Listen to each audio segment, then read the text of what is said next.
to get enough to hold that title. Correspondent Joe Khalil joins us once again. Joe, turning into a long night there. What happens now?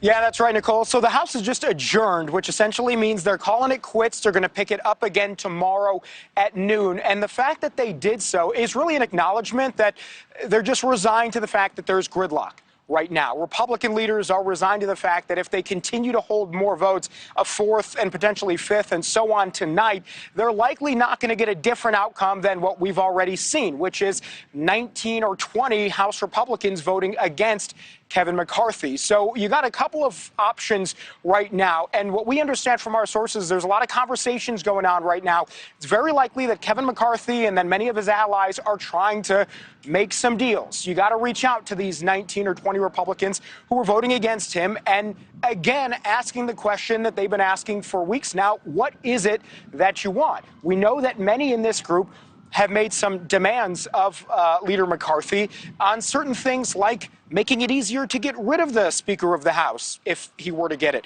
making demands like putting term limits on members of Congress. So we will see in these next couple of hours whether Leader McCarthy sort of makes those concessions and tries to garner up some more support. The other possibility here is that they're talking about an alternative potentially. But what we really have, Nicole, is we've got these two immovable objects. Kevin McCarthy and his allies have said they're going to stick to it. They're not backing down however long it takes, however many days, however many votes. They're going to continue his bid to become Speaker. And on the other side, you do have a handful of these Republicans who have said they will never vote for Kevin McCarthy, and they're demanding that somebody else come forward. If you talk about that alternative route, and this is a big hypothetical here, but you look at somebody like Steve Scalise, the #2 House Republican.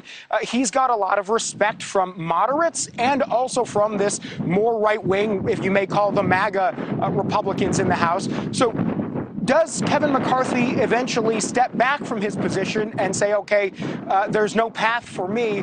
Maybe he gets behind an alternative candidate. You know, Steve Scalise would be the most likely name that you would hear. But those are the kinds of conversations that are happening right now. And I do want to reiterate again that McCarthy's position throughout the day has been that he's not going to back down. In his words this morning, I think he said whether it takes 10, 20, or 100 votes, he is going to maintain his fight to become Speaker.